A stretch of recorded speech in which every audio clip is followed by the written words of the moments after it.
Have you ever faced a moment when God seemed to ask for the impossible? What would you do if He asked you to surrender the one thing you loved most? This is the story of a man who faced that very test. A story of faith so deep and trust so unshakable that it changed history forever. This is the story of Abraham and Isaac.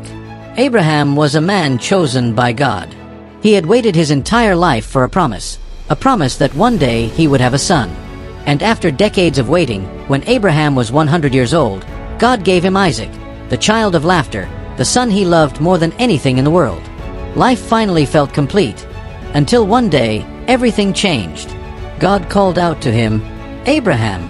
Abraham replied, "Here I am." And then came the command that must have shattered his heart. "Take your son, your only son Isaac, whom you love, and go to the land of Moriah. Offer him there as a burnt offering on a mountain I will show you." Can you imagine hearing those words? The son Abraham had prayed for, waited for, and cherished. And now, God was asking him to give him up. There was no explanation, no reason, only trust. And yet, Abraham obeyed. Early the next morning, without hesitation, he gathered wood for the sacrifice, saddled his donkey, and set out with Isaac and 2 servants. For 3 long days, they walked together in silence, each step heavier than the last. On the 3rd day, Abraham saw the mountain in the distance. He turned to his servants and said, "Stay here with the donkey.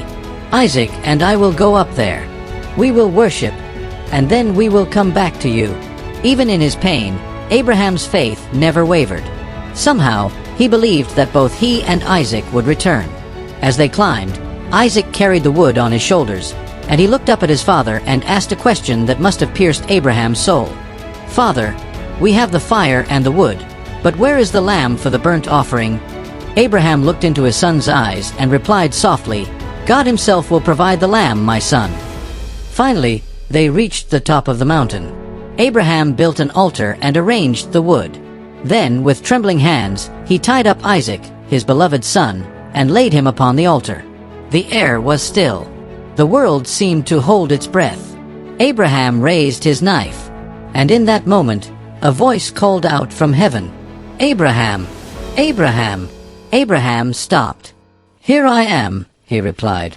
The voice said, "Do not lay a hand on the boy. Do not harm him. Now I know that you fear God, because you have not withheld from me your son, your only son." Abraham lowered the knife, tears of relief streaming down his face. Then he looked up, and there, caught by its horns in a nearby thicket, was a ram. God had provided the sacrifice. Abraham untied Isaac, embraced him, and together they offered the ram on the altar.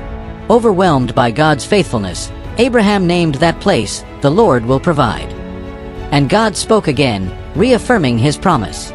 "Because you have obeyed me, I will bless you. Your descendants will be as numerous as the stars in the sky and the sand on the seashore. Through your family, all nations on earth will be blessed." This story isn't just about Abraham and Isaac. It's about us. It's about trusting God completely, even when we don't understand His plan.